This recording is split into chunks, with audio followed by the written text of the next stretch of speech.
자, 반갑습니다. 네, 안녕하십니까. 오늘도 제 아프리카 생방송 찾아주셔서 감사드리고요. 추천이나 즐겨찾기 좀 부탁 좀 드리고, 이따가 유튜브로 보시겠는 분들도 구독이나 좋아요 한 번씩 눌러주시면 감사하겠습니다. 감사합니다. 첫 경기 클리블랜드 대 애리조나입니다. 메이저리그 전체 승률 1위 클리블랜드, 그리고 후반기 이제 승률 1, 2위를 다투고 있죠. 샌디에고랑 애리조나가 1, 2위 다투고 있는데, 애리조나도 상당히 많은 승수를 가져간 팀이에요. 클리블랜드 상대로도 1승도 하고 나쁘지 않은데, 라이블리 대 이제 이로드 올 시즌 첫 등판입니다. 에드와르드 로드리게즈, 옛날에 보스턴 뛰고 작년에도 나쁘지 않았었던 그런 친구였는데, 디트로이트에서 작년에 전반기 때 엄청 잘하고 후반기 때 아쉬웠던 생각이 있어요. 이때 뭐 어깨 수술인가? 그런 것들 때문에 올 시즌 전반기를 완전히 날렸고, 후반기에 이제 복귀를 한다고 하는데요. 현재 뭐 에드와르드 로드리게즈는 딱히 마이너리그 등판을 하거나 하지는 않았다고 하더라고. 제가 그거 있으면 알아보려고 했는데, 4이닝 정도 한 89가량을 소화하려고 이렇게 타겟을 잡고 있다.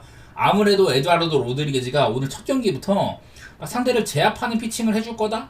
이렇게 생각하기는 좀 어렵습니다. 그리고 저는 몇 번 클리블랜드가 올 시즌 좌완 투수 상대로 메이저리그에서 가장 고승률을 보이고 있다고 했는데요. 좌완 투수 상대로 유일하게 두 자릿수 패배를 하지 않은 팀이 클리블랜드거든요. 25승 8패, 전체 1위로 2등과도 꽤나 격차가 큰 상황이라서 뭐 오늘 사실 라이블리도 이제 10승까지 거두고 되게 좋죠. KBO에서 역수출을 한 사례로는 상당히 훌륭한데, 최근에 라이블리의 등판 일지 역시 그렇게 나쁘진 않습니다. 물론 늘 이닝 소화는 아쉽긴 하지만은, 오늘 이제 에드와르드 로드리게즈가 원래 같으면 당연히 이로드를 조금 더 좋게 볼만은 한데, 얘가 이제 부상 갓 복귀한 거고 이러다 보니까 당연히 라이블리를 조금 더 위로 둘 수밖에 없을 것 같긴 하네요. 어디까지나 무서운 거는 이제 애리조나 빠따가 상당히 강하다는 것들, 이런 건데, 뭐 캐틀 마르테 같은 애도 있잖아요. 또 내일 클리블랜드도 사실 좌완 상대로 홈에서 밤경기일 때 좌완 투수한테 약하지 않다 이런 것들도 보이고, 최근에 뭐 볼티모어나 애리조나한테 3연패를 받고 있긴 하지만은 이 와중에도 최근 두 경기 전부 다 10안타는 기록을 했어요. 클리블랜드 빠따 역시 이렇게 이음새가 레인 토마스로 딱 생기면서 흐름 같은 게 나쁘지 않다는 소린데, 사실 뭐 애리조나가 빠따적으로는 조금 더 낫다고 하더라도 역시나 클리블랜드는 불펜에서 압승을 거둘만하다. 내일도 양 팀의 불펜 상태 같은 것들을 보면요. 자, 일단 애리조나 보시다시피 이제 셋업 라인 AJ 퍽, 라이언 톰슨, 저스틴 마르티네즈, 지금 셋업 라인이 전부 연투에 빠져 있습니다. 오늘까지 던지면 3연투인데 애리조나 이제 불펜 기용이 어렵다는 거거든요. 그리고 애리조나가 이런 좀 필승조를 투입을 하려면은 에드와르드 로드리게즈가 잘 던져야 되는데, 클리블랜드도 좌완한테 약하지도 않고, 애리조나에는 이제 조금 에드와르드 로드리게즈가 일찍 내려간다 그러면은 좀 롱릴리프가 필요한데, 그 역할을 해줘야 할 슬레이드 세코니도 2, 3일 전쯤 56구나 던졌다 보니까 오늘 당장 뛰기는 좀 저는 어려워 보이긴 하거든요. 그래서 선발 이런 운용이라든지 이런 마운드 운용 자체가 클리블랜드 쪽으로 쏠려있다는 생각이 들고, 물론 애리조나가 후반기에 무섭긴 하지만은, 그리고 빠따도 무섭지만은, 저는 한번 클리블랜드 사이드라든지 오바 이런 쪽으로 한번 생각해 보도록 하겠습니다. 다음 피츠버그 대 샌디에고 경기. 자, 이거는 뭐 다른 거보다 솔직히 폴터도 나쁘진 않은데요. 근데 이 딜런 시즈에 비하면 한없이 작아 보이는 게 맞습니다. 그냥 딜런 시즈가 최근 4경기, 얘가 이제 좀 시즌 초반에는 엄청 났잖아요. 근데 조금 부침이 있었고, 그러면서 후반기 들어서는 또 살아나고 이런 것들이 있는데, 최근에 4경기, 그 전반기 마지막 경기부터 해가지고 최근 4경기 동안 방어率 0.33입니다. 1점밖에 안 줬고, 여기에는 노히트 노런도 포함이 되어 있고요. 뭐 삼진이나 뭐 볼넷 숫자 말할 것도 없고, 여기 맨 뒤에 적은 게, 이게 제가 잘못 적은 게 아니라 4경기 동안 피안타가 5방밖에 없습니다.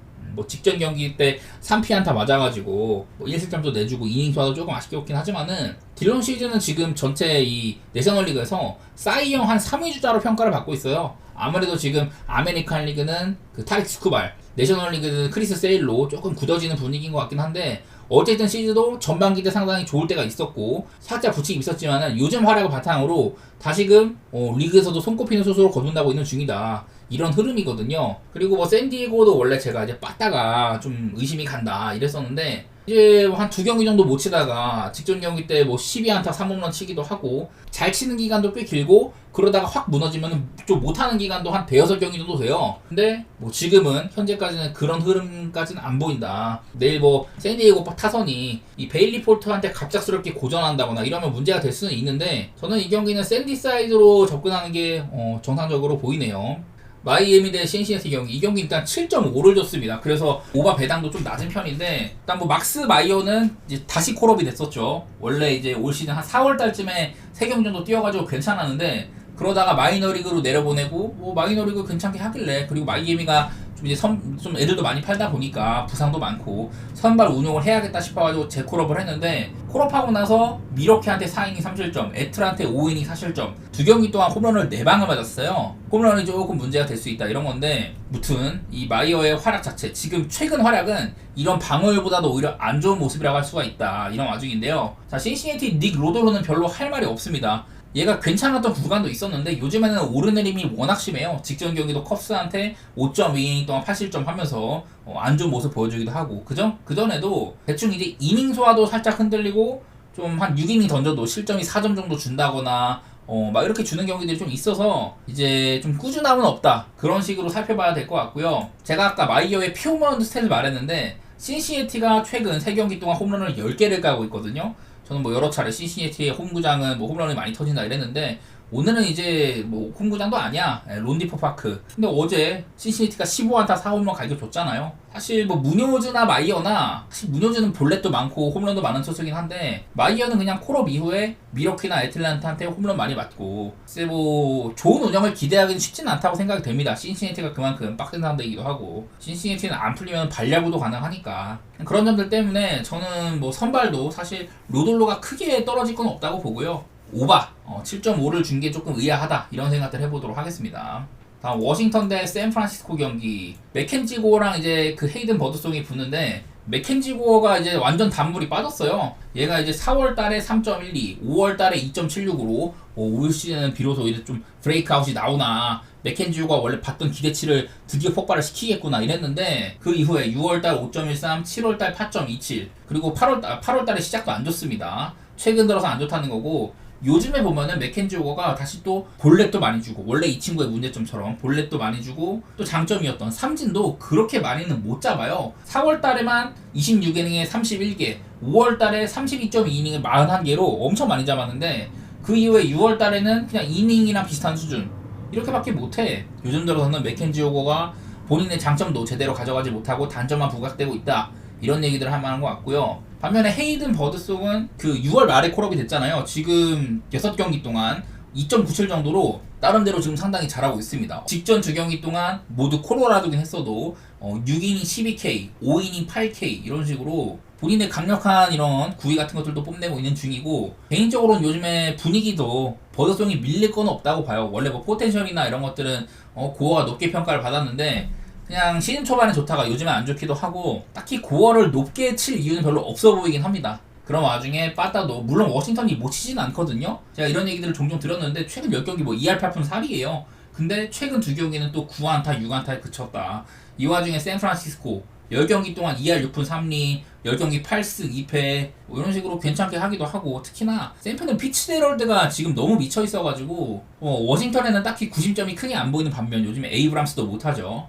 레인 토마스는 팔고, 이런 와중에서 샌프란시스코 쪽으로 조금 쏠리는 것 같거든요. 개인적으로 이 경기는 배당도 괜찮고, 아무래도 버드송이어가지고 배당을 좀 낮게 준 것 같은데, 그럼에도 샌프란시스코를 볼만한 경기인 것 같다 이런 얘기를 내놓아 보도록 하겠습니다. 다음 경기는 양키스 대 천사 경기. 솔직히 말해서 긴 얘기 할 거 없어요. 루이스일 요즘에 다시금 회복된 모습 보여주고 있다. 얘가 이제 시즌 초반 중반에 되게 잘하다가 막 엄청 싸이형으로도 거론이 됐는데, 그러다가 갑작스럽게 무너졌습니다. 볼티모어한테 1.1이닝 7실점하고 다음 경기 매츠한테도 두드러 맞고 이랬는데, 최근에 4경기 정도는 또 회복을 했어요. 특히 올 시즌의 힐이 한창 잘할 때도 볼넷 같은 부분들은 이제 얘기거리였는데, 4경기 동안 볼넷도 많이 안 주고 있고, 본인의 장점이 삼진은 많이 잡고 있고, 홈런도 그렇게 많이 내주고 있지 않다. 여러가지로 루이스 힐은 최근 상대가 보스턴, 볼티, 매츠, 필라델피아 전부 다 빡센 상대였었거든요. 얘네들을 상대로도 좋은 활약을 해줬다. 이게 제일 눈에 들어오는 것 같습니다. 그래서 지금의 루이스 힐이 천사한테 털리겠냐 이런 생각은 들죠. 반면에 뭐 데이비스 다니엘 같은 경우는 별로 얘기할 건 없는데, 가끔 막 디트한테 8이닝 무실점 해주고 미친 활약을 해줄 때가 있지만은, 그거는 정말 가끔이고, 작년이랑 올해 해가지고 7경기밖에 안 뛴 선발이다 보니까 그냥 천사가 이번 시즌 농사도 망했고 얘나 좀 테스트 해보자 이런 느낌으로 쓰는 건데, 아무래도 별다리 얘기할 게 별로 없죠. 근데 이 와중에 천사 애들 상대로 0-4-3입니다. 피안타율이 한두 방밖에 안 맞은 수준이거든요. 그래서 루이스 힐이 천사 애들 상대로 전적도 좋고 지금 뭐 양키스 빠따는 얘기 안 해도 되잖아요. 에런 저지는 주자도 없는데 고의사고로 내보낼 정도면 그냥 저지를 상대하기 싫다는 거거든. 소토가 저지를 걸러? 그럼 내가 해줄게 이런 모드로 해주고 있고요. 양키스 빠따는 참 무섭죠. 최근에 10경기 중에 2경기 빼고 전부 다 주자일수 안타 치고 있고 타율이 뭐 2할 9푼 3리 10경기 동안 홈런 23방 말할 것도 없습니다. 천사는 이거에 비하면 초라한 편이죠. 5경기 동안 6안타 9안타 6안타 9안타 4안타 뭐 이런 식이니까. 또 양키스 쪽으로 보고 싶고요. 양키스 빠따가 최근에 뭐 오바가 9번이나 난다 9.5 기준으로도. 근데 천사는 언더가 많고 이래서 사실 루이스리 천사를 견고하게 막아줄 것 같기도 하고 언더보다는 그냥 양키 사이드로 보는 게 편해 보입니다. 저는요. 다음 토론토 대 볼티모어 경기. 이 경기도 생각보다 볼티모어 배당을 많이 줬어요. 볼티모어를 1.54배를 줬던데 일단 토론토는 올 시즌은 일단 접었습니다. 선수도 많이 팔았고 크리스 베시스는 그래도 나쁘지 않은 선발이긴 해요. 하지만 제가 여기 밑에 적어놓은 거 최근에 5경기 성적이 7.01로 매우 안 좋아요. 그전에는 10경기 동안 꾸준하게 잘하면서 올 시즌에 조금 망쳤던 거를 회복하는 와중에 있었거든요. 다시 뭐 그 방어율 같은 것도 3점대로 회복도 하고 여러 가지로 베시시 회복세였는데 최근 5경기 동안 아주 말아먹은 듯한 활약을 하고 있다. 7.01에 그치고 있고 이 와중에 볼티나 템파 이런 아메리칸 리그 동부지구 라이벌 팀들한테도 다소간에 안 좋은 모습들이 좀 있었어요. 그래서 일단 요즘의 베시스는 그렇게 믿음직스럽지는 않다. 이게 있고요. 그레이슨 로드리게즈는 그냥 그럭저럭입니다. 아쉬울 때는 5이닝 6실점 해주고 6이닝 먹어도 4실점 하고 이럴 때가 있지만은 그 외에는 대부분 퀄리티 스타트 비중이 꽤 높아요. 보시다시피 승수도 상당히 많고 이 정도보다는 조금 나은 활약? 그 정도로 기대해줄 만한 선발입니다. 저는 맨날 이 친구의 구위 같은 것들은 칭찬을 많이 했었고요.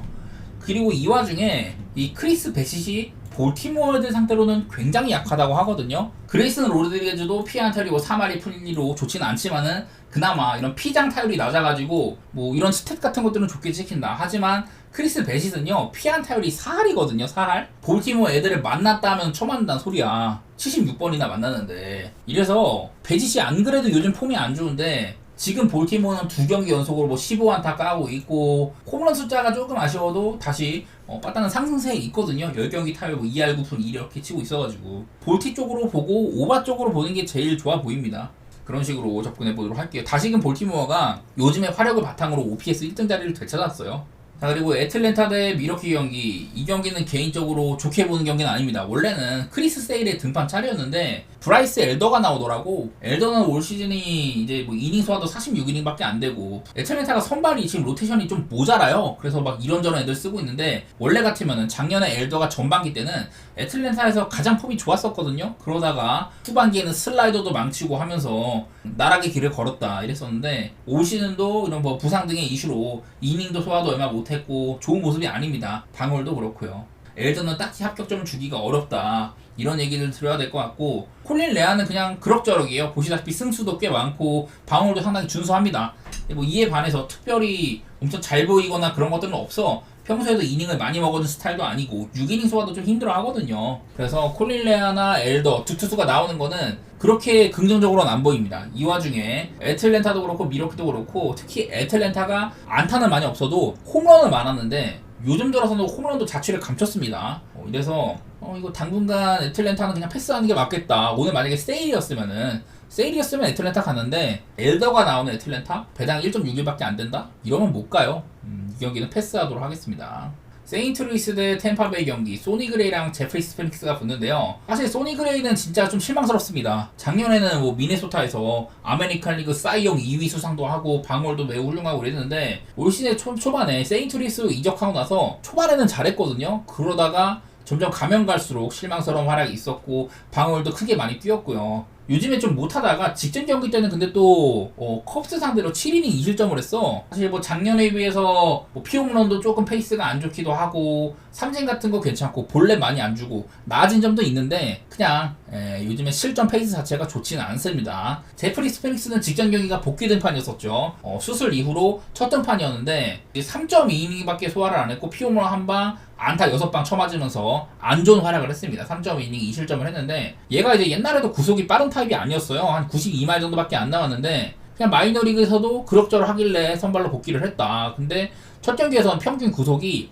89.9마일밖에 안 나왔습니다. 원래 뭐 이런 좀 수술 끝에는 구속이 상승을 하거나 좀 좋아지는 모습이 있거나 그런 경우가 좀 있는데 스프링스는 그렇지 못했다는 거예요. 스프링스도 썩 좋게 볼 건 없다. 옛날에 22년도에 갑자기 불펜에서 뭐 선발로 전환을 한 다음에 2.46으로 상당히 좋은 모습도 보이고, 그래서 템파베이가 막 라스무센이나 스프링스, 라텔 이런 기존의 불펜이었던 애들을 선발로 전환시켜가지고 쏠쏠하게 써먹었다, 이런 얘기들을 많이 했는데, 돌아온 스프링스한테는 뭔가 크게 기대하기는 어려워 보이긴 하거든요. 그래서 이 경기는 저는 일단 선발들을 조금 안 믿어요. 그나마 소니그레가 직전 경기 잘해가지고 고민인데, 저는 그냥 이 경기는 오바 정도만 생각하겠습니다. 근데 또 오바 보자니 뭐 세인트루이스가 최근에 오바가 많았다 7.5 기준으로 이렇게 있어도, 얘네들이 막 잘해가지고 본인들이 잘해가지고 오바를 낸 경우는 별로 없어요. 최근에 4경기 동안 4안타, 9안타, 4안타, 6안타, 점수도 뭐 빵점, 2점, 5점, 3점 이렇게 냈는데, 그래도 이 와중에 기준점이 낮아가지고 오바는 조금 터졌더라고. 템파도 엄밀히 말하면은 그래도 한창 안 좋을 때보다 요즘에 빠다가 좋아진 편에 속하고 뭐 이런 팀들인데, 일단 스프링스가 오바는 좀 중추적인 역할을 해줘야 될 것 같고요. 소니그레이 역시 실점이 적지만은 않다.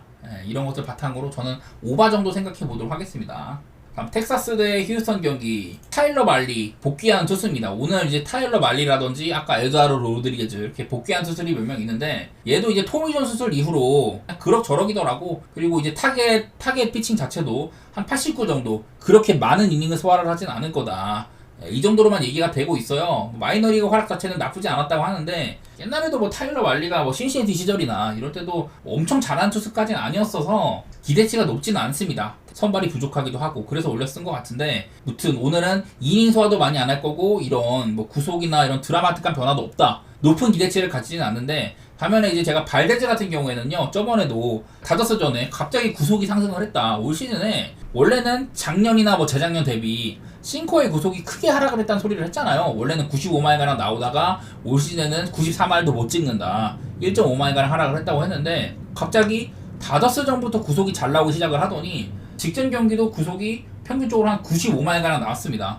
프레모 발데즈가 이렇게 유의미하게 구속 상승이 있었다는 거는 저는 조금 더 기대를 해봐도 된다고 보거든요. 원래 얘는 이제 뭐 커브나 체인지업, 싱커 전부 다 땅볼 구종이고, 그래서 통산 땅볼이 63.3%예요. 뭐 이런 투수여서 그 피홈런도 많이 안 맞고 상대를 압박하는 운용이 가능하다, 이런 얘기들을 많이 했는데, 마침 올 시즌도 피홈런이 10개밖에 없습니다. 작년이면 거의 절반 수준이죠. 물론 이닝이 좀 많이 차이가 나긴 하지만 어쨌든 페이스 자체는 좀 피홈런 페이스도 괜찮다, 이런 얘기들을 해야 되고, 마침 텍사스가 요즘에 잘 치지는 못해 3안타에 2홈런, 5안타에 2홈런, 막 8안타에 4홈런 막 이렇게 쳐가지고 최근 한 4경기 동안 홈런이 10방이긴 한데 안타 숫자 자체는 적거든요. 근데 마침 발데즈는 땅볼 투수고 홈런 억제도 괜찮은 투수다, 이런 것들 때문에 구속이 오른 발데즈 조금 더 텍사스 애들을 요리할만 하지 않나, 이런 생각들이 들더라고요. 그래서 뭐 이거는 휴스턴 쪽으로 봐야 되나 이런 생각이 있는데, 근데 또 요즘에 휴스턴 빠따 생각을 하면은 휴스턴이 4안타, 9안타, 5안타, 3안타, 4안타 이래요. 빠따가 워낙 개판이어가지고 발데즈의 상승세는 알겠지만은 이 경기를 휴스턴 보기는 어렵다. 굳이 가자면은 뭐 언더라든지 이런 거 가고 싶은데, 언더를 가자니 일단 타일러 말리가 이제 첫 등판이라는 것도 걸리고 그래가지고 못 가겠더라고. 이 경기는 보시다시피 둘 다 극단적이에요. 8.5 기준으로 텍사스는 최근에 오바가 9번이나 있다. 그 연속으로 오바였는데 직전 경기 때 4대3밖에 안 나가지고 언더가 처음 떴었죠. 직전 경기에서 언더가 뜬 거라든지, 휴스턴은 10경기 중에 8.5 기준 언더가 8번이나 된다, 이런 것들 때문에 도망가는 게 맞을 것 같아요, 저는요.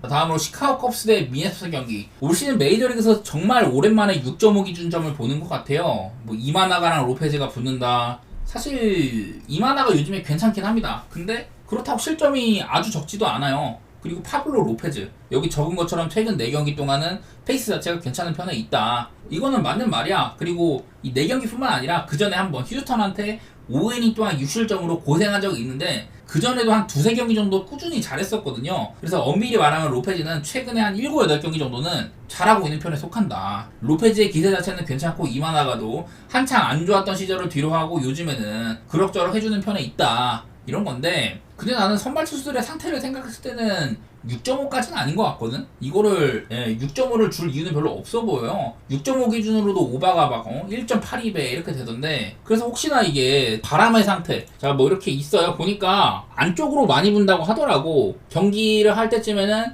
외야로 안 불고 안쪽으로 많이 분다, 뭐 이렇다고 하더라고. 그래가지고 6.5밖에 안 줬나 이런데, 솔직히 저는 여태 이제 물고 보면서 막 바람의 영향을 그렇게 크게 받은 적이 많이 없어. 막 컵스 경기가 바람이 바깥쪽으로 많이 분다고 해가지고 기준점이 존나 높을 때 그렇다고 오바가 떴냐? 아니었거든요. 근데 뭐 내일 보니까 바람이 진짜 많이 불긴 많이 분다. 한 경기할 때 막 22마일씩 불고 초속 이게 한 10마일 정도가 보통인데 바람이 존나 많이 불긴 하거든요. 이게 거슬리는데 그래서 고민이 많긴 해. 이게 뭐 여러 가지 살피면 살필수록 결격 사이즈들이 많이 보여. 저는 그래도 6.5 오바에다가 미네소타 승 정도는 볼게요. 물론 얘네들 둘 다 피홈런도 많고 전면 상대하고 뭐 이런 애들이긴 한데 꼭 홈런으로만 점수가 많이 날 거다 이거는 아니긴 해. 요즘에 미네소타가 5연승 달리고 있고요. 그 와중에 모든 경기에서 홈런 뽑아내고 이랬었는데 저는 미네승에다가 오바. 근데 뭐 미네승은 사실 뭐 이만하가 못하지도 않기 때문에 걱정도 많이 되긴 됩니다. 하지만 두 팀 모두 이렇게 6점을 기준으로 잡았을 때는 오바가 엄청나게 많다. 이런 것들도 겹치고 해가지고 저는 아까 봤던 이런 바람 같은 거보다는 그냥 기준점을 조금 더 믿어보도록 할게요. 그리고 켄자 대 보스턴 경기 빠따 하면은 생각나는 두 팀이 붙는 경기입니다. 이 와중에 켄자는 에이스인 루고, 보스턴도 나름대로 괜찮게 하는 베요. 특히 이제 베요가 그래도 이제 7월달 들어서는 괜찮아요. 7월달에 근데 괜찮아봤자 4.60. 왜냐면은 6월달에 막 8.25, 5월달에 5.66 이랬어가지고 그나마 이제 7월 이후로는 그냥 봐주면 하다는 건데 여전히 썩 좋지는 않습니다. 반면에 루고는 직전 경기도 8이닝 2실점을 했습니다. 근데 그 전에 한번 컵스 상대로 6.1이닝 6실점으로 발목을 잡혔던 거. 이것 때문에 루고가 그 사이영 레이스에서 조금 벗어나게 됐어요. 컵스전 6.1이닝 6실점, 보스턴전 5이닝 5실점. 7월 14일날 보스턴이랑 붙은 적이 있었는데 그 전까지도 뭐 종종 흔들릴 때가 있었지만은 이날 5이닝 5실점에 피안타 10개 맞으면서 이날부터 사이영의 흠이 가기 시작했고 지금은 한 세 번째 주자 정도 그렇게밖에 평가를 못 받고 있습니다. 어쨌든 루고는 지금 뭐 승수라든지 방어율이나 모두 훌륭하기는 하고 이닝도 많이 먹는 투수인데 근데 뭐 보스턴한테 약했던 것도 있고 요즘에 보스턴 빠따가 정말 무섭잖아요. 보스턴이 뭐 9.5로 잡아도 두 팀 다 켄자는 오바에 7번, 보스턴은 오바에 8번. 한 경기 빼고 다 두 자릿수 안타였습니다. 제가 이런 소리를 계속 했는데 어제도 뭐 18안타 치고 이러면서 요즘에 보스턴 빠따는 정말 무서워요. 그리고 데버스 같은 애들 실책도 많아가지고 최근 뭐 여경기 동안 그 실책이 14개였다 이런 얘기도 했는데 내야 수비도 안 좋고 타격도 좋고 이런 팀이어가지고 저는 오바 쪽으로 생각을 해보고 싶은데요. 근데 다른 날보다는 거슬리는 게 루고가 나오는 거. 그리고 사실은 켄자가 바베이트 주니어가 요즘에는 조금 별로야. 이런 것들 생각이 나가지고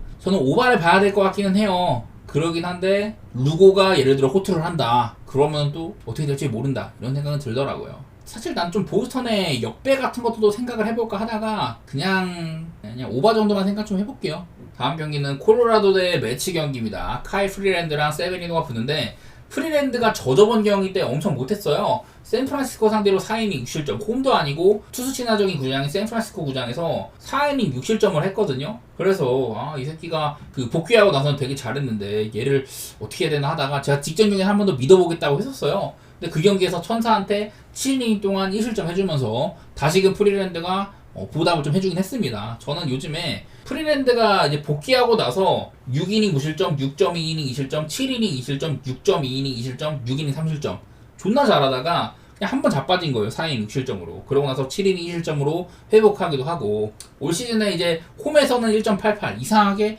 쿠어스에서는 1.88이고 쿠어스를 떠나면은 8.23으로 안 좋아집니다. 얘가 옛날에 2017년인가 2019년인가 그 이제 데뷔 2년차 때 에이스급 시즌을 보내기도 하고 나름대로 그런 친구였는데 최근 몇 년은 안 좋았잖아요. 근데 엄밀히 말하면 요즘 성적은 좋다 이런 얘기를 해야 될 것 같고 자 루이스 세베리노도 얼마 전에 미네소타한테 3이닝 6실점으로 되게 안 좋았습니다. 그냥 적당히 해주다가 막 6.1이닝 6실점 하거나 7이닝 4실점, 6이닝 7실점, 3이닝 6실점 이런 식으로 거하게 무너질 때가 있어요. 그래도 꽤나 괜찮게 할 때는 뭐 적당히 해준다는 건데 이 와중에 뭐 홈에서는 막 엄청 잘한다든지 원정에서 가면은 부러진다든지 이런 것들도 없어. 되게 판단하기가 애매합니다. 확실한 거는 시즌 초반에 안정적이었었던 4월달에 뭐 1.80 기록하고 이럴 때보다는 기복이 있을 때가 많다는 거거든요. 그래서 예측이 쉽지가 않은데 엄밀히 말하면 요즘의 매치는 빠따적으로 썩 좋지는 않은 구간이다. 6대0으로 승리도 하고 좋았지만은 사실 안타 숫자 같은 게 매치가 화력이 폭발했던 그런 시기보다는 좀 안 터져요.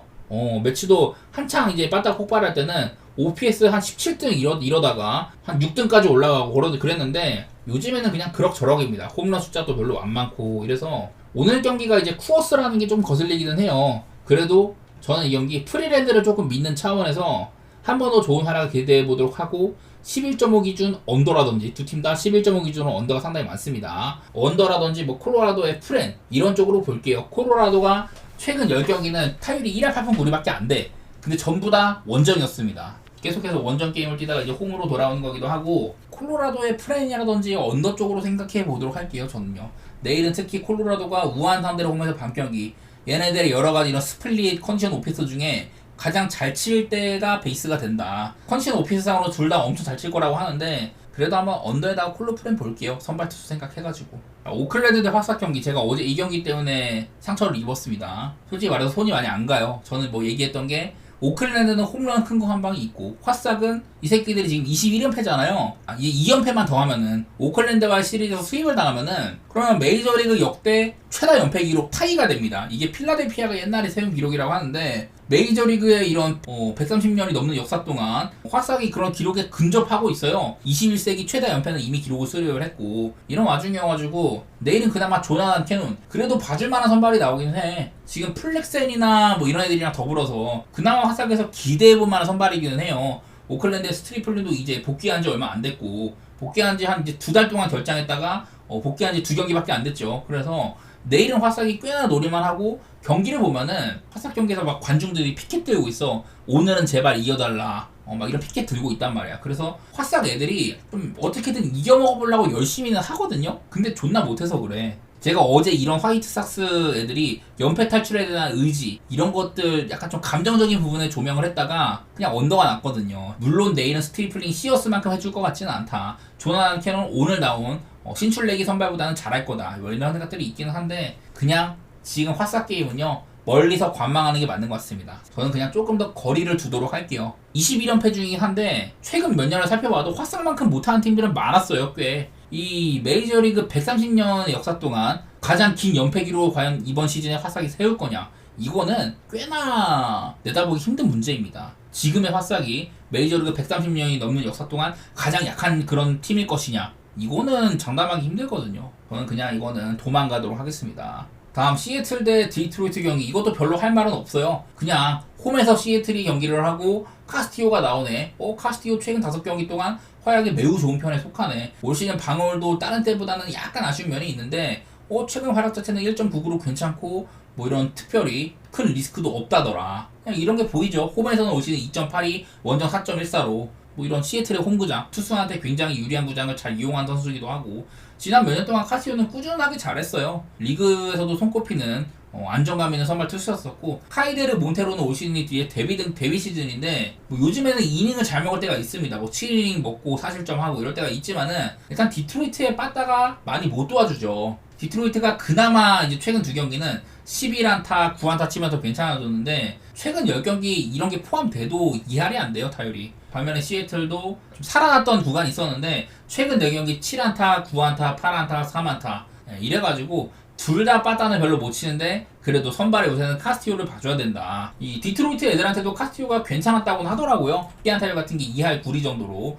좋은 편에 있다, 이런 것들도 있길래 그냥 무난하게 시애틀이 홈에서 33승 24패예요. 아마 메이저리그에서도 세 손가락에 들어가는 걸로 아는데, 홈에서는 그냥 이런 것들 바탕으로 시애틀 보면 편하지 않을까. 디트로이트도 뭐 원정에서 엄청 못하진 않습니다. 그런 것들도 신경 쓰이긴 한데, 뭐 선발의 우세라든지 그런 것들 바탕으로 시애틀 쪽으로만 보도록 하겠습니다.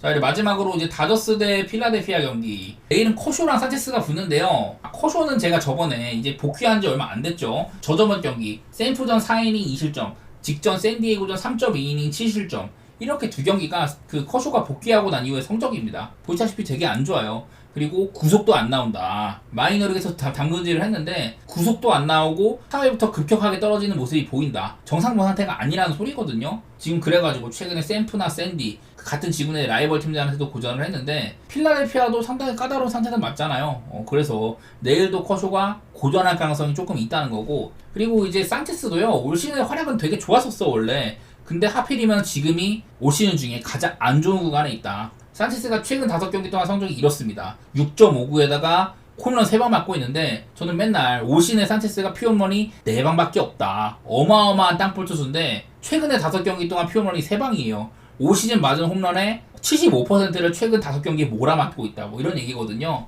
그래가지고 저는 개인적으로 그냥 두 선발 투수들의 상태가 지금 현재 안 좋은 점들, 이런 것들을 꽂아봐가지고 그냥 오버보고 싶거든요. 뭐 다저스의 이제 뭐 허드슨이라든지 이런 애들도 지금 연투에 빠져 있기도 하고 그냥 오버보는 게 좀 낫지 않을까. 필라델피아도 요즘 들어서는 조금 치고 있고 다저스도 물론 물바다는 맞는데 어제도 뭐 홈런 2개 까고 선발 투수도 만만한데 빠따도 요즘 분위기 자체는 엄청 바닥은 아니다. 원래 뭐 이 두 팀들의 클래스도 있고요. 보니까 뭐 커쇼가 지금 필라델피아에 있는 애들한테는 피안타율도 거의 뭐 3할 근접하더라고. 그래서 이름값보다는 이런 실속을 좀 봐야 되지 않나 이런 생각들이 들어서 오바 정도만 한번 생각해 보도록 하겠습니다. 세르비아 대 호주부터 시작으로 3경기 정도 말씀드리겠습니다. 세르비아는 이제 뭐 예선에서 미국이랑 한 조였던 덕분에 그래서 2승 1패로 무난하게 뚫긴 뚫었어요. 마지막에 이제 남수단한테도 나름대로 좀 고전도 하고 전반적으로 요키치 말고는 보그다노비치도 이번 대회에서는 별로고 그냥 전력이 생각보다 좋지는 않아. 근데 뭐 보시다시피 이런 제가 여기 가운데에다가 그 막 숫자 같은 거 몇 개 써놨잖아요. 이게 뭐냐면은 예선 3경기 동안 평균 득점, 평균 야투율, 평균 3점슛이거든요. 보니까 세르비아가 3점이 엄청 안 터져. 3점슛 시도도 별로 안 하고 3점슛 성공률도 지금 뭐 살아남은 팀들 가운데는 가장 밑바닥인 걸로 알고 있고 12개 팀 중에 10번째예요 10번째. 그만큼 세르비아는 외곽이 도와주질 않고 있다. 그나마 이제 요키치가 버티는 인사이드에서 많은 득점이 나온다. 그리고 자유투 시도도 많고 팀 리바운드도 많다. 뭐 이런 것들이 장점인데 반면에 호주는 좀 높이 쪽에서는 문제가 있는 것 같습니다. 리바운드는 많이 잡는데 일단 블락이 제일 적어요. 그리고 다이슨 다니엘스나 뭐 이런 애들이 있는 거에 비해서는 스틸 숫자도 매우 낮은 편에 있고 3점 시도도 굉장히 적은 편이고 턴오버도 너무 많다. 조슈 기디라는 괜찮은 플레이메이커가 있는데 키가 워낙 크다 보니까 무게중심도 높고 실수가 많은 편이에요. 그래갖고 턴오버도 많다는 건데 개인적으로 이번 대회에서 호주가 전반적으로 가드진데 원래 기디나 다니엘스나 NBA에서는 3점 슛이 40%가 안 넘는 애들이거든요. 근데 이번 대회에서는 둘 다 꽤나 준수한 3점 슛을 가지고 있다. 사실 좀 비정상적으로 잘 들어가긴 했어. 그래서 저는 게임이 길어지면 길어질수록 호주는 대회 내내 3점 슛은 좀 떨어질 거다. 이런 생각들이 들고요. 이거는 사실 7.5 기준으로는 나는 호주가 프렌도 가능성이 있다고 생각해. 근데 어지간해서는 세르비아 쪽을 보는 게 맞고 호주가 잘 비빈다면 그럴 것 같기는 한데 가능성은 그렇게 높아 보이진 않는다. 그냥 이거는 오바 정도만 생각 좀 해보도록 할게요. 이거는 뭐 호주가 생각보다 템포가 빠른 것도 있고 외곽슛 올리는 것도 주저하지 않는다. 수비도 따지고 보면 그렇게 좋은 것도 아니다. 리바 괜찮게 잡는 랜데일이 있고 스틸 같은 거나 전방 압박 잘하는 다니엘스가 있는 거 말고는 수비적인 강점은 별로 없고요. 세르비아도 이건 비슷합니다. 오바 정도만 생각해 보도록 할게요. 이 경기는요. 둘이 합하면은 평균적으로 그냥 177점 정도? 그 정도 나온다고 하네요. 예선 3경기 동안에는. 치고받았으면 좋겠네요. 빨리빨리.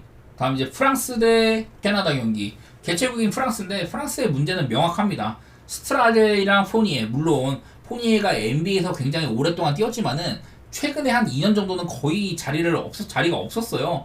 그런 선수고 바툼이나 웬메냐마 고베어는 모두 훌륭하긴 하나 프랑스의 문제점은 가드진에 있다. 가드와 윙의 퀄리티가 떨어져가지고 게임 조립이 안 된다. 이런 얘기를 제가 맨날 했었던 것 같고 그나마 볼 좀 만지는 웬메냐마가 밖으로 나와가지고 플레이메이킹 도와주고 외곽에서 조금 힘 보태주고 이러고 있는데 사실 프랑스는 좀 실망스러워요. 이름값 대비 너무 안 좋다. 그래도 웬메냐마랑 고베어 이런 NBA에서도 통하는 블락커들이 있기 때문에 블락샷은 전체 1위고 그리고 이제 야투 시도 같은 것들 게임 조립이 안 되다 보니까 야투 시도가 굉장히 적습니다. 대회 참가한 12개 팀 중에 가장 야투 시도를 안 하는 팀이 프랑스라고 하거든요. 그래서 평득도 적은 편에 있고 보시다시피 평득도 전체 9등 수준이고 전반적으로 야투율이나 3점 모두 다 딱히 좋은 게 없어요. 프랑스는 별달리 큰 장점이 없는 팀이라는 건데 이 와중에 캐나다 스가가 있기 때문에 그런지는 몰라도 3점은 별론데 점수는 꽤나 많이 뽑는다. 보다시피 이렇게 리바도 굉장히 적어. 드와이트 파웰 뛸 수 있는 빅맨이긴 하지만은 NBA에서도 그렇게 높이에서나 이런 면에서 경쟁력이 있는 빅맨은 아니다. 이건 올리닉도 비슷하죠. 올리닉도 높이도 있고 외곽슛도 되고 하지만은 기동성이 떨어지고 수비도 안 좋아가지고 캐나다가 이렇게 리바운드나 블락 같은 인사이드에서는 매우 약해요. 그리고 얘네들도 자유투 시도는 제일 많고 이런데 3점슛 시도라든지 야투 시도가 이번 대회에서 가장 적은 팀입니다. 그러니까 프랑스랑 캐나다는 이번 대회 가장 야투 시도가 적은 팀들 간의 대결이라는 거거든요. 프랑스는 게임 조립이 안 돼서 캐나다는 뭘 어떻게 해야 될지 잘 모르는 것 같더라고. 뭐 경기를 보면 그래도 이번 대회 때 뭔가 인상은 캐나다가 좋기는 해. 개인적으로는 구성도 높이 빼고는 캐나다가 괜찮은 것 같거든요. 바르의 활약도 좋고 근데 나는 저는 프랑스 프렌에다가 언더 보는데, 일단 프랑스 프렌 보는 거는 이런 좀 수비적인 형태로 간다면은 프랑스가 괜찮을 것 같아요. 지금 안 그래도 캐나다가 생각보다 외곽이 잘 안 터지는데, 캐나다가 외곽이 지금 전체 9등이죠.